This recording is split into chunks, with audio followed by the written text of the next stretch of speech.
Welcome to the Truman Charities podcast, a community of caring. I am Jamie Truman, your host. I'm one of the co-founders of Truman Charities. Our organization has raised over $1 million for several different charities as we share our message of helping others and paying it forward.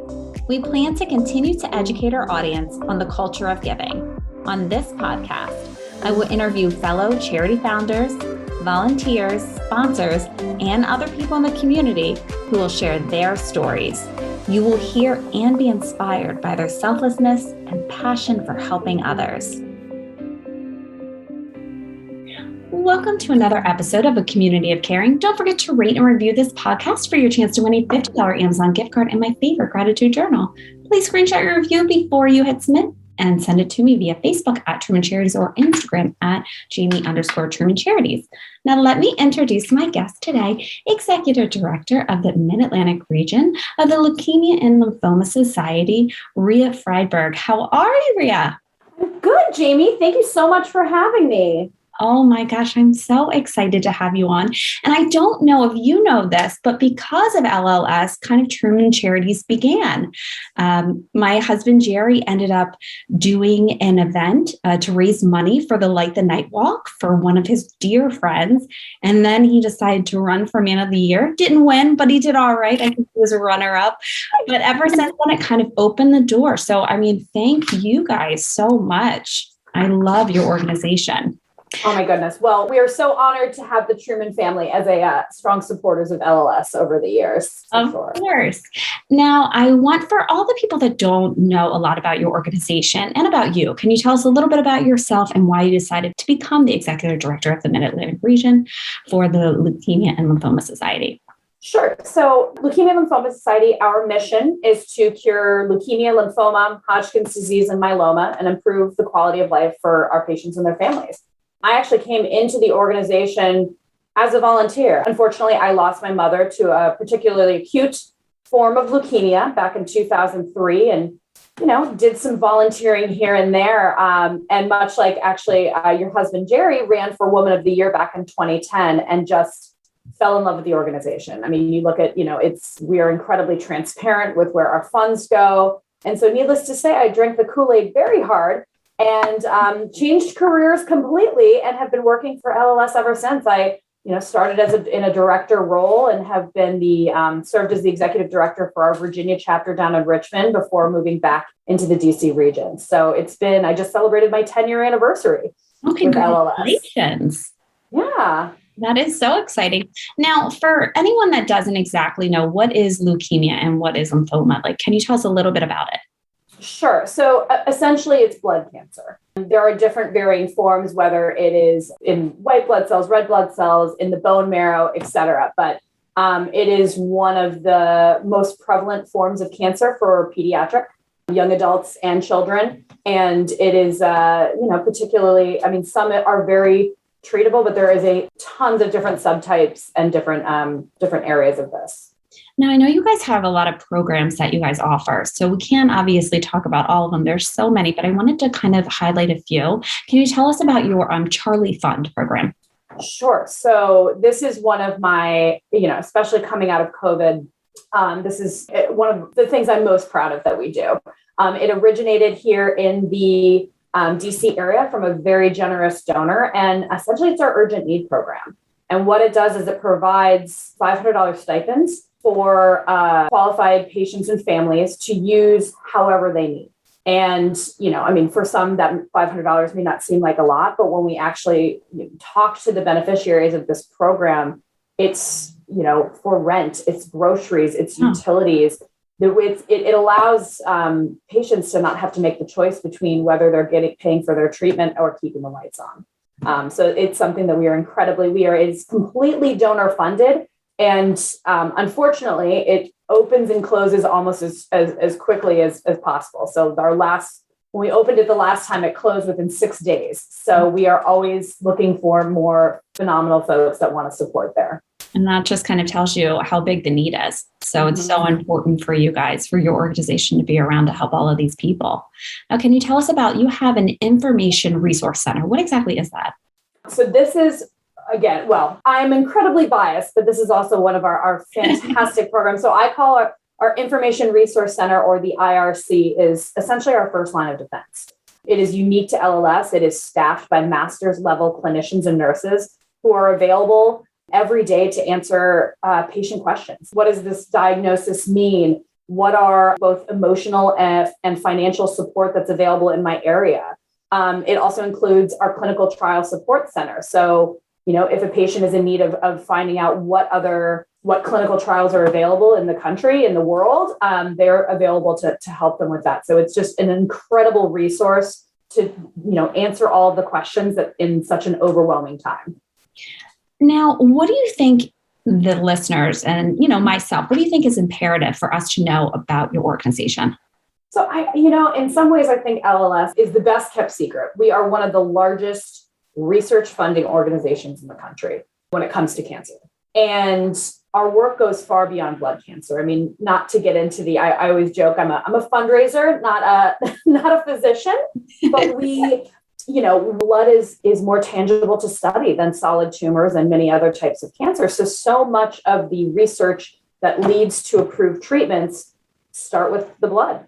And we have, for example, we have over 60% of the cancer treatments that have been approved by the FDA in the last decade were funded by LLS. And that's breast and bone and pancreatic, even autoimmune diseases like lupus and MS. We have our research has helped support those areas. So, for what we do, we are so dedicated to finding cures, but also improving the quality of life for our patients and looking even forward into what survivorship looks like, making sure these treatments are safe and people can live long and healthy lives that don't have to struggle with the, after effects of cancer treatment. That is so important for people to know, because, I didn't know that, just how much you guys are helping so many different, cancers, organizations, and everything. So is there a particular individual or family that kind of stands out to you where your organization has significant impact on their lives? Now, I know this is a hard question because I'm sure there's so many people you're thinking of, but is there anybody that kind of sticks out in your mind? That's a very loaded question, Jamie. There's so many people that we get. I'm so fortunate to work with, but I think through, most recently, we just were able to celebrate with a very epic car parade, a boy named Jeremiah, and he was diagnosed at age 6 with acute lymphocytic leukemia. There's a standard treatment. It is the most prevalent kind of pediatric cancer. And, he had finished his 3 years of treatment. His family benefited from both our financial and our emotional support. They were very tied in with the local hospitals here, as well as all of our team. And we were able to we celebrate the heck out of him. Our entire board of trustees came out and we did a whole car parade. We had an ice cream truck. We had a fire truck, and we just, the look and smile on not just his face, but his mother's face of being like, we got here. We're on the other side of this is just, it makes it all worthwhile. Yeah. It sounds amazing. Mm-hmm. Now, talking about that, I kind of want to shift over to another really exciting thing you have coming up, which is called Light the Night Walk. Can you tell us a little bit about that? Light the Night is one of my favorite things that we do. So, it's technically a walk, but, we know awareness walks can be a dime a dozen. But what is so unique about ours is, number one, it happens in the evening. So no one has to get up at 6 a.m. But we have 5 in the region. And what they are is a giant block party. Everyone, comes together. There's, teams are formed. They have tents for their supporters. We have live music. We have food. We have games for kids, and all of it culminates as a true celebration of survivorship. Everyone is given a illuminated lantern, so red for supporters, gold if you're walking in memory of a loved one lost to cancer, and white for survivors and patients. And right before the walk kicks off, which we joke that it's, from strollers to walkers, everyone can participate because it's about a mile and there's no, competition. But we bring all of the white lanterns, the survivors and the patients together. And we shoot a giant beam of hope into the sky as they raise their lanterns, and we're able to just, recognize, support. The amount of love and community that this event brings is just fantastic. the biggest one in the area is on October 23rd at the National Mall, but we have one in Reston Town Center, Baltimore, Frederick, Maryland, and Rockville as well. But it's truly and just absolutely amazing event. It really is. And I can say that myself because my husband, myself, and my family go every year. And it just is so moving, honestly. You hear a lot of stories and you get to meet a lot of people, and it's a lot of fun and you learn a lot too. So it's fantastic. What has been your most memorable moment from one of the Light the Night walks, which I know is another really tough question, but one.